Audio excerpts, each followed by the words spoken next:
Aliens. Genocide. The alien hive was exactly at Hollywood and Vine. The god of the bugs alone knew if the sliming, sucking, skulking bastards knew the cultural significance of the intersection they'd chosen. In truth, that section of La La Land wasn't exactly what it had once been. But then nothing in Los Angeles was these days, and the fact that they chose to infest the old creaking bank building in what, after all, was comparatively open territory testified to the fact that this batch's IQ seemed rather low. Still, thought Captain Alexandra Kozlowski as she stood a block away from the sun-faded concrete, dialing the polarizing filter down on her faceplate against the grim and gritty Southern California sun. You could count on each and every one of the merciless mother killers being just as mean and nasty and ornery as the worst of the last hive she'd exterminated for Uncle Sam. Who you gonna call? Bug Busters! Oddly enough, it felt good to be back in an E-suit, clunky helmet and all. She turned to the hunky lieutenant to her left, already sweating in his armor. Got your jock strap on tight, Lieutenant Michaels? You want to check? The square jaws grinned defiantly, and the blue eyes crinkled. Maybe later. She winked and chinned her radio. Approaching Hive 009, LA Sector B47. She chinned her radio off and gave a significant look to the platoon under her command. 69th Platoon, AOE, Alien Occupation Eradication. The toughest soldiers in the biz. They all looked back at her, smiles covering what she knew was fear. A fear she felt in her own heart, a fear every time she got near the things. Roger, it's a go, Captain, crackled the command voiceover. Her radio commenced exploratory and extermination. Backup targeted. In Captain Alexandra Kozlowski's humble opinion, the backup should have been all that was necessary. A couple of Bora missiles with multi-K payloads primed to go off when the sensors were buried in alien hive musk. Just burn the bastards, erase them, destroy. However, with the number of aliens so significantly reduced on this, the 18th year following the Alien Earth War, scientists and private interests wanted carcasses, pickled eggs, photographs, and any royal jelly that could be scarfed up. This meant personal delivery, service with a death grin, rock and roll and kill. Well, it kept a lot of lads out of gangs anyway. The other 20 members of this assault squad had the same radios in their suits and heard the same message. But Kozlowski gave the hand signal anyway, just to reinforce her command and to assure herself of it as much as to remind her bug guys. They rolled out. They were just foot soldiers marching alongside the anchor vehicle, a Mark 23 access tank. In this kind of operation, if you needed extra ammo or just a quick ham sandwich, not to mention a little close-up heavy artillery, it was nice to have a big metal brother along. The metal treads chewed up old concrete and worn metal stars on the Walk of Fame as the troop approached their objective. Almost immediately, they broke through the rib-boned perimeter that had been staked out when the authorities for what was left of Los Angeles had determined the existence of the hive in the old Bank of America building.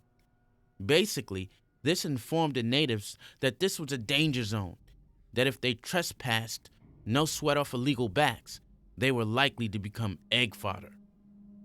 Even here, 50 meters from the objective, Kozlowski could see the hardened ooze of the hive stuff filling up the building's windows and frozen down the side.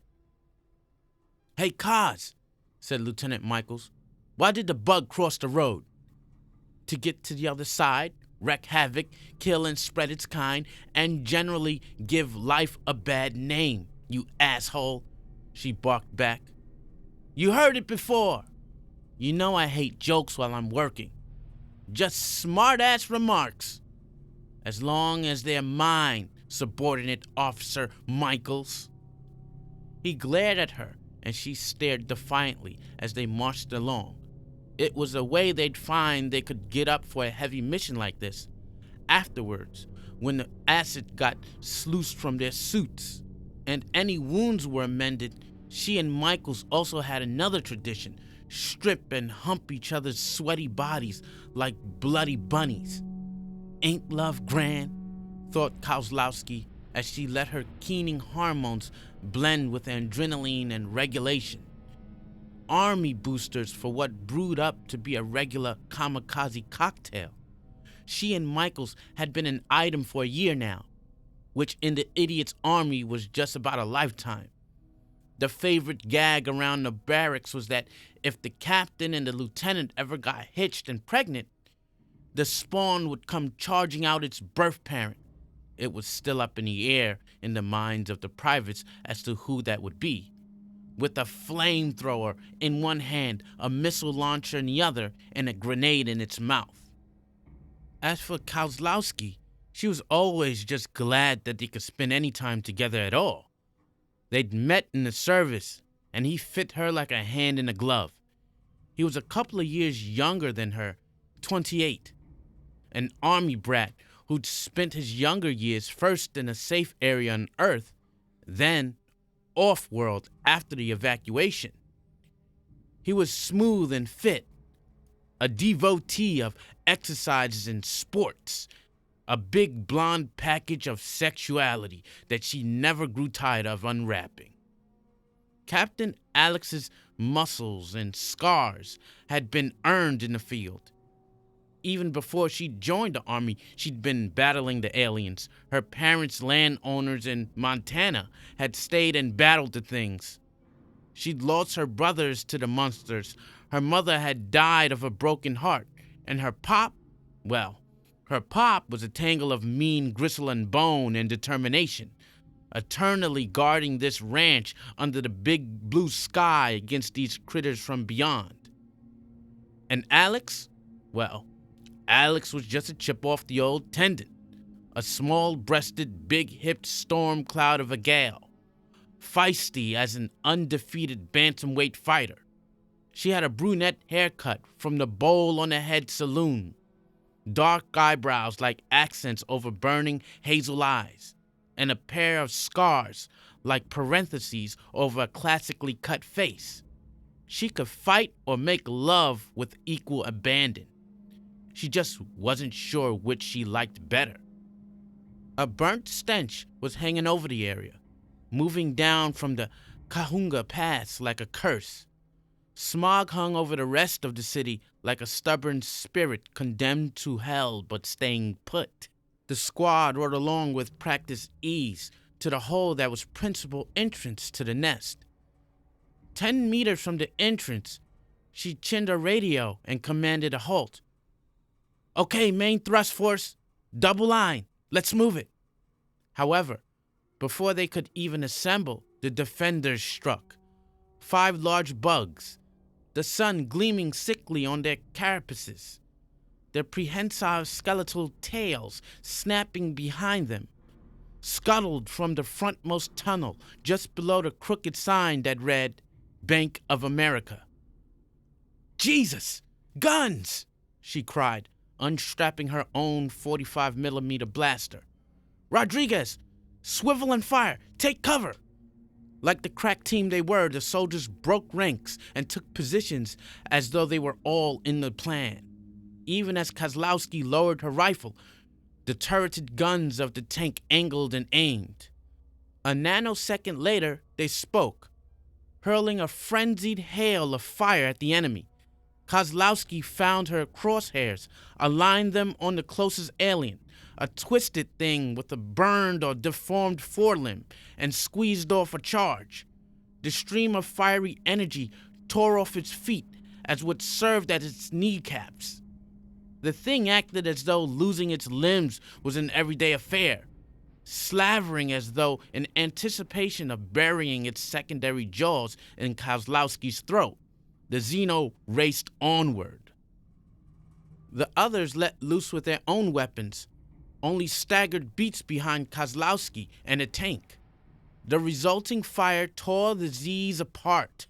Arms and heads and deadly acid blood flew and splattered. Entrails blew across the street. One of the banana-shaped heads rolled toward them like a lobbed bomb. Instinctively, Kozlowski aimed and fired, crushing and rendering the thing a charred, fragmented skull. She gave them a moment to play a little more fire at the things, just in case, and then ordered a cease. The smoke slowly cleared, revealing the scattered, steaming remains of the bugs. "What the hell was that?" said Michaels, taking in a hoarse breath, sweat now pouring down his temples. Ultimately, as always, it was their trained reflexes that saved them. The kind of offensive action in midday hardly ever happened with the aliens. Kozlowski shook her head. "Don't know. These bugs. They're getting weird." "Big sons of bitches," muttered Sergeant Garcia, lifting his helmet to spit onto the street. "Yes," said Michaels. "Maybe we'd better send a robo in there." "Right. You think the Army's gonna waste good robots when they've got cheap soldiers?"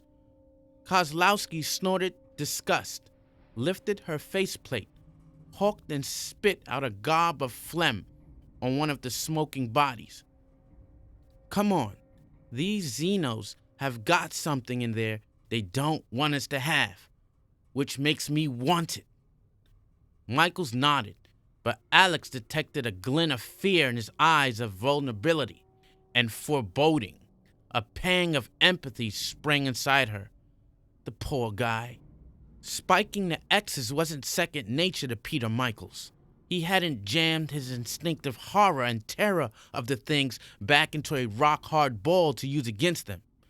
For a moment, she wanted to hold him and tell him that it would be okay, that this was just a destructive game, and when it was over, she'd soothe his hurts and make everything all right. But she couldn't. She was in charge here. She was the dominant, and she had to pretend she'd left her femininity back in the makeup case in the locker. "All right, groaners, pop 'em if you got 'em, and let's get in there while their carapaces are around their ankles."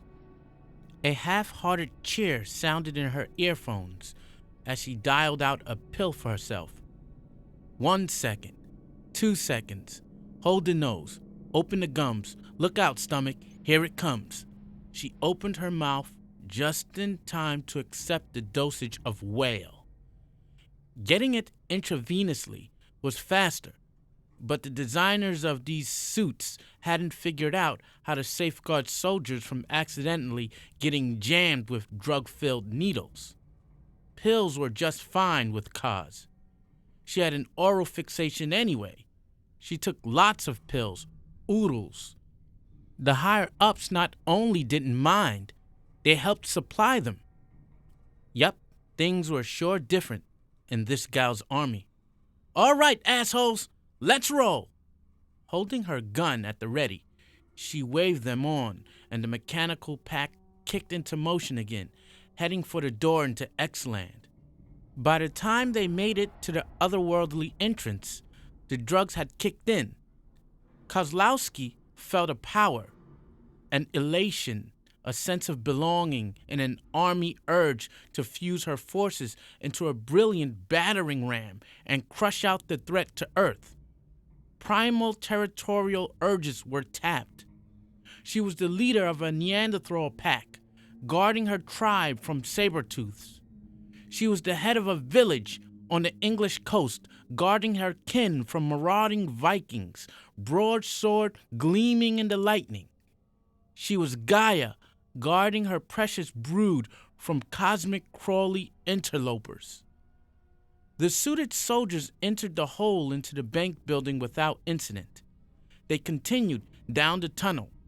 It was like a tube through a cancer. Noxious drippings oozed along the sides. X-holes always had an acrid, unnerving stench. Alex had already kicked in her filters. "Looks like a normal hive to me," said Michaels. "I hope this is by the book."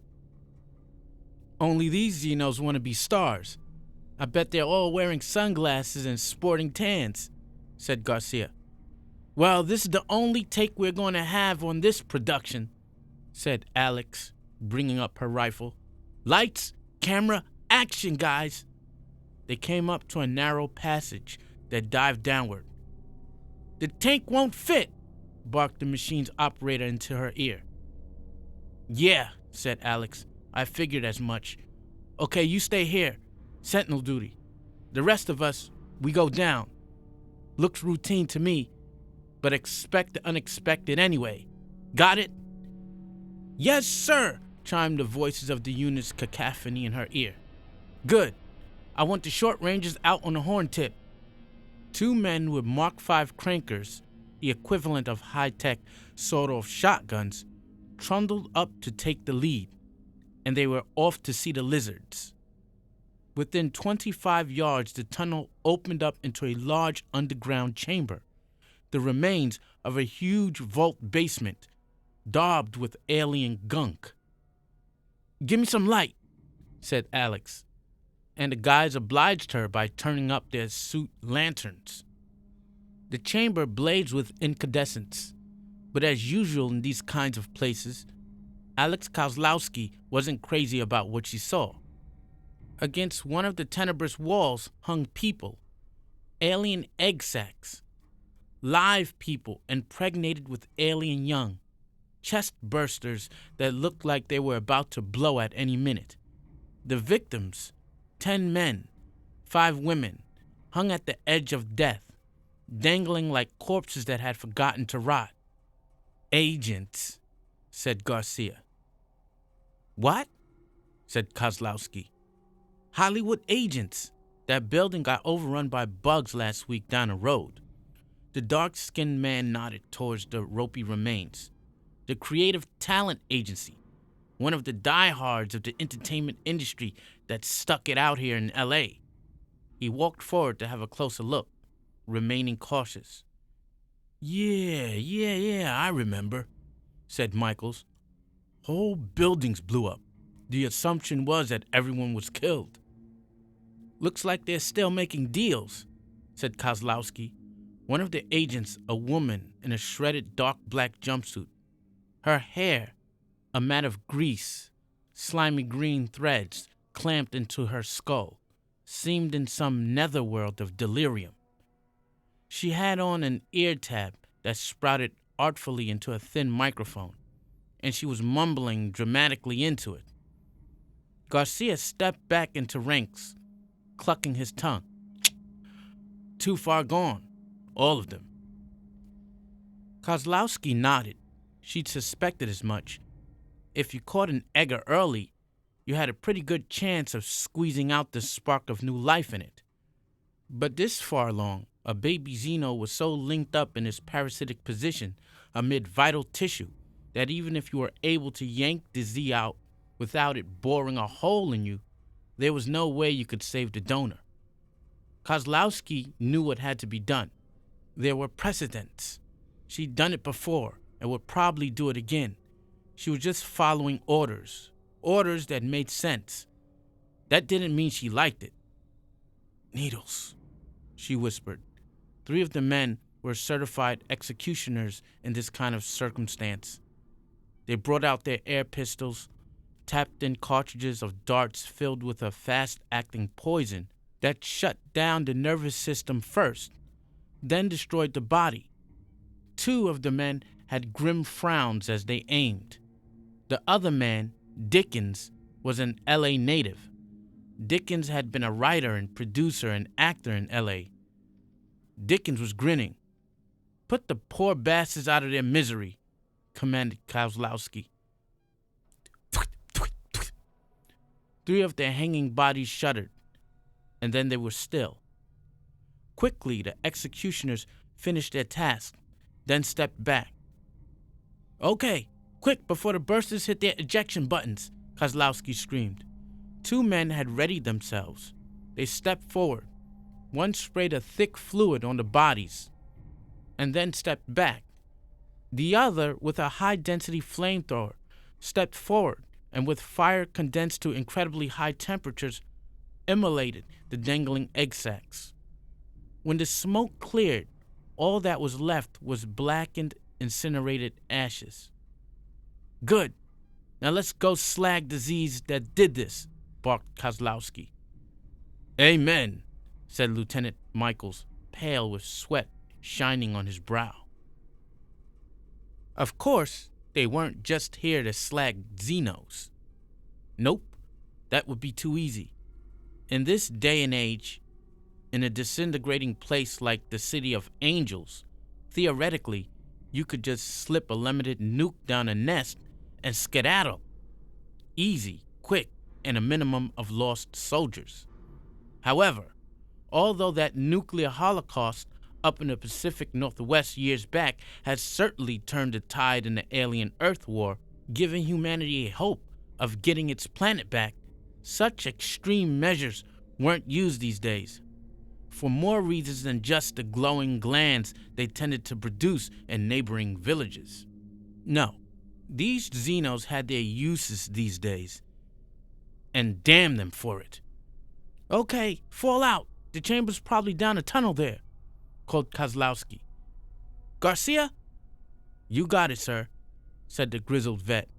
"These bugs haven't changed that much, and this tunnel looks like the anteroom to where we're headed. What I ain't seen, though, is enough bugs. These hellhounds know we're here. I don't get why they didn't try and protect their progeny. Something stinks." "Could be they're out somewhere," said Michaels. "Could be lots of things." Garcia grunted. "Yeah, lots." "We're here, we'll do what we came to do, and second guess later. We've got artillery guarding our asses, and we've got firepower. Now move it!" Kozlowski growled in a low, no-bullshit voice. She'd perfected it when she realized she had to order men around. Lowered voices worked well with dogs and human males. The troop descended quickly but cautiously, illumination lamps picking out their direction for them down the foul, mucousy passageway. Kozlowski would have liked these missions much better if she could just obliterate all the Xenos. However, there were 2 things that the Army wanted her to haul out these days. A couple of bug bodies, dead of course, random DNA samples, and whatever royal jelly from the Queen's chambers they could tap. Gold from outer space, some of the top brass are calling it these days. Bug juice. The lab coats were going absolutely nuts with it, and there was talk about all kinds of new possible uses for the stuff. With the US government pretty much busted, private industry has suddenly become the main financial backer for the armed forces. Drug companies, mostly along with other medical and scientific researchers. The government wanted their share, of course, but when push came to shove, the interest groups holding the biggest bucks in their outstretched hands got the biggest shovels of goop. Alien Royal Jelly. The stuff that made the right land of drones into queens. Food of the Xeno gods. Kozlowski wasn't entirely sure what they needed it for. Hell, it could just be gab and they were collecting the stuff for nothing. But it was what the upper brass told them to do, and so they did it, without questioning. The scuttlebutt that she heard was this. Each hive was based around a queen. Queens breed drones. However, only a certain kind of bug could breed queens. The so-called Queen Mother, none of which existed on Earth now. Rumor had it that it was the Queen Mother Royal Jelly that was the primo stuff. Regular jelly had its uses, but it was nothing compared to the QM gunk. In truth, Though Kozlowski had other more important things to think about, like staying alive, there were all kinds of differences between alien hives and insect hives on Earth. Scientists didn't really understand the full activities of the beasties. Was their communication telepathic or some weirder somatic buzz?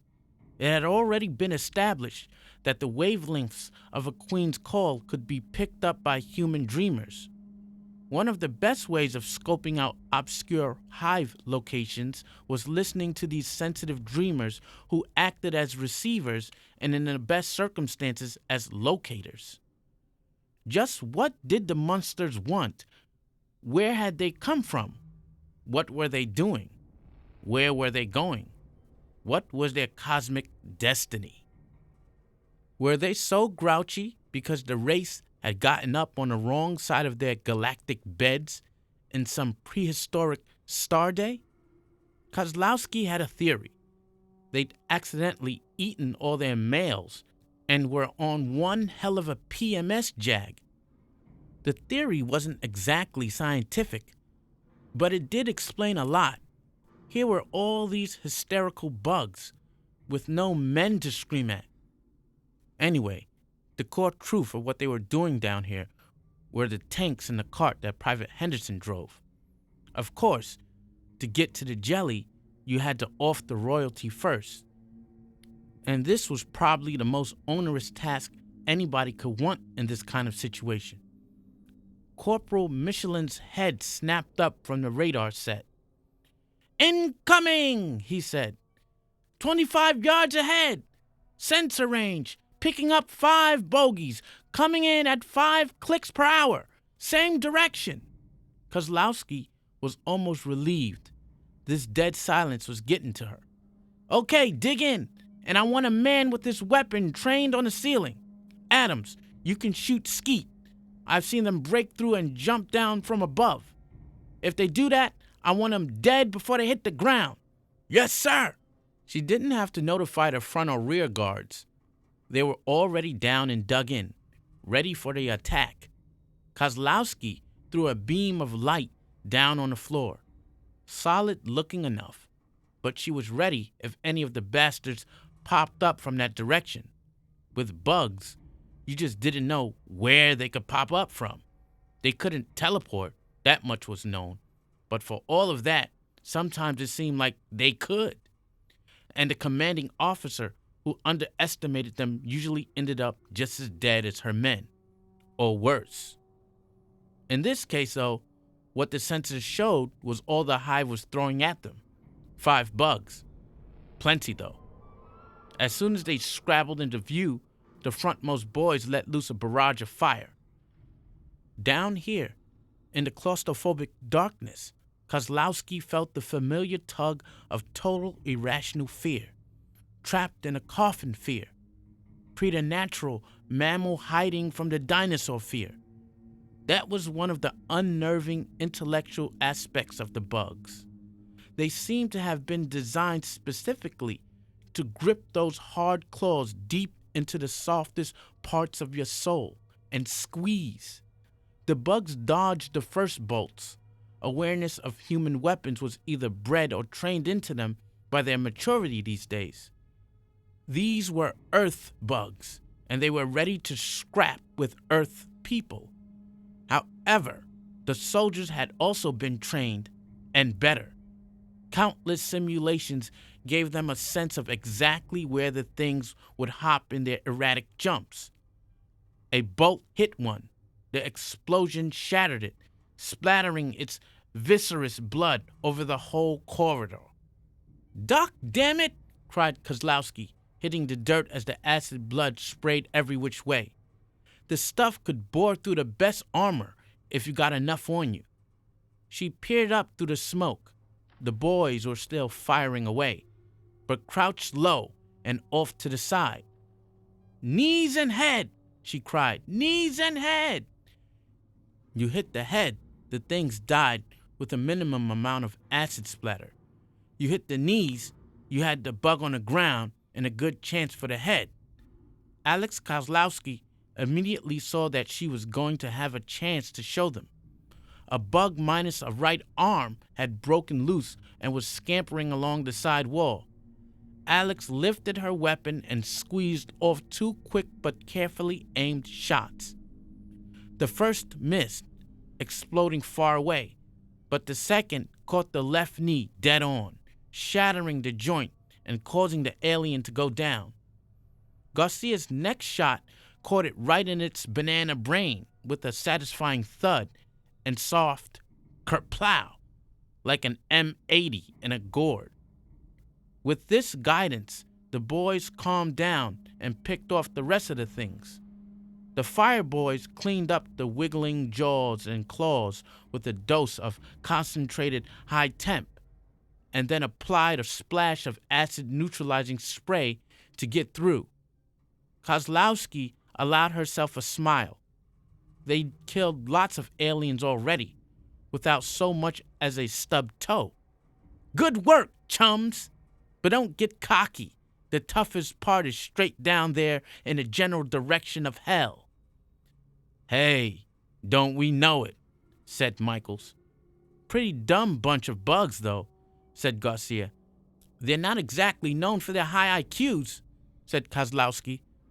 But then neither are grunts, so I don't want any slackers. Move it! We're not exactly in unfamiliar territory now. Chances were the Xenos were about as ready as they could be for the attack, but that didn't mean it was good for the men to rest on their laurels. Best to use the adrenaline and the other performance-augmenting drugs while they were still peaking. They traipsed over the dead, crackling things in the tunnel, trundling into the darkness. The corridor widened, and their lamps illuminated a chamber. In the center, like a giant flower bulb of chitinous flesh, grew the throne, the storage place for the royal jelly and home of the spawning queen. Kozlowski had been in these places before. That didn't mean she was used to them. The whole was like death's uterus, with hubs and cordings and odds and ends of effluvia that, while biological, seemed anti-life. Every cell in her body rebelled at the sight presented here. Training and experience and resolve fought with a deep instinct in her to turn and run. A bent, insane frieze of alien sculpture. A mockery of life. Otherwise, the chamber was empty. What the hell? Said Michaels. Where are they? Garcia looked like if he hadn't had a helmet, he would have very much liked to have scratched his head. I don't understand. Where's the freaking queen?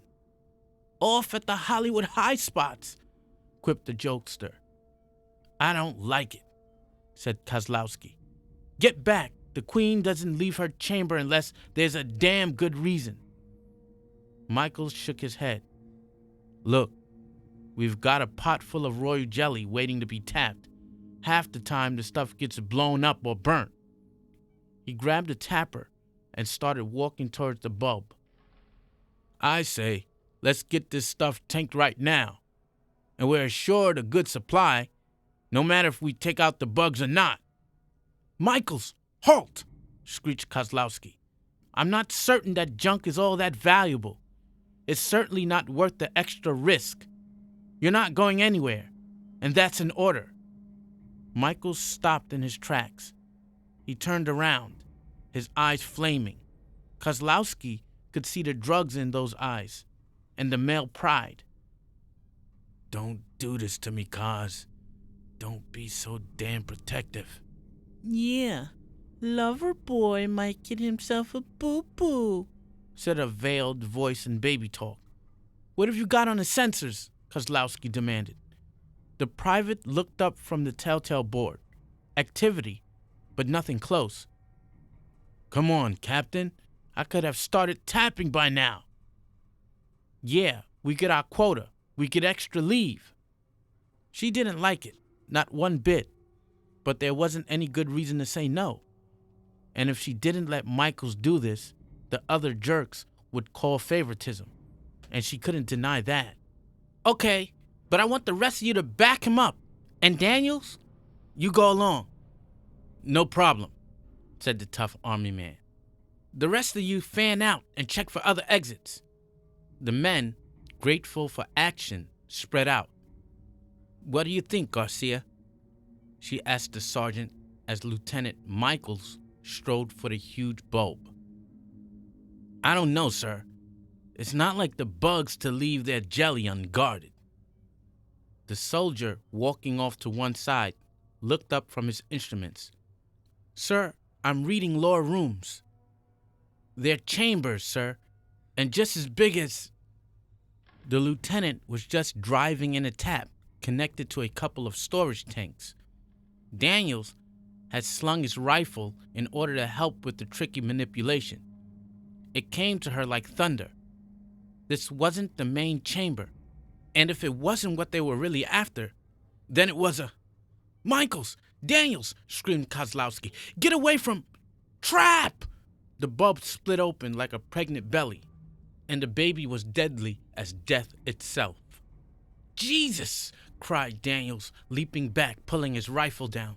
The emerging bug struck with the speed that still was astonishing to see, even though Kozlowski had seen it many times before. It grabbed Lieutenant Michaels by the arms and pulled him up. It had been hiding inside. The alien was just waiting for them to tap. Michaels screamed as he was hoisted upward in the claws. The secondary jaws, slathering drool, rammed against the reinforced helmet, cracking it. Michaels screamed again. Automatically, Daniels fired his rifle. Only yards away, the shell hit its mark. The mark, though, was the torso of the beast.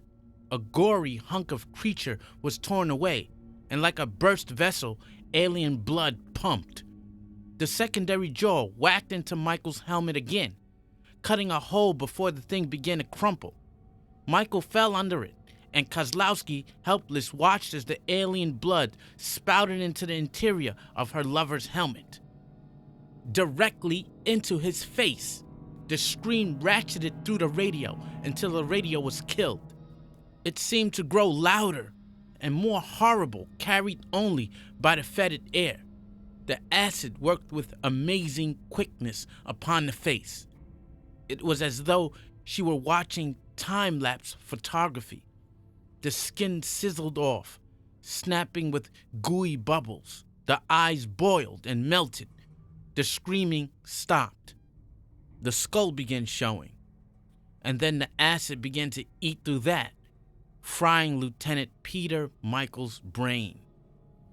"No!" cried Kozlowski. She grabbed up her rifle and was about to riddle the beast with slugs. A hand on her suit's shoulder stopped her. Garcia. "Don't. You're in charge here, Captain. Stay in charge." The alien slumped, twitching. The burnt remains of her lover mixed into a liquid, unholy embrace. "Check on him," she said tersely. "If only I hadn't let him go. I knew there was something wrong." "He's gone." "I said check on him," she bellowed. "If he's not, I don't want him to suffer." Garcia nodded. He stepped over to the body and gingerly nudged the lieutenant with the butt of his rifle. Acid mixed with smoking gore revoluted out into a horrible puddle. It burned straight through the floor, leaving a ragged, smoking hole. Dead. "Right," said Kozlowski. She could feel the iron grip of control exert itself, and she was in command again. "There's another chamber, and that's where we are going. No more heroics, you assholes." She took a breath. "No more carelessness, or I swear to God, if the bugs don't kill you, I will." The silent squad followed the telltale to their destination. Lieutenant Alexandra Kozlowski tongued for another pill. She swallowed it, and her tears.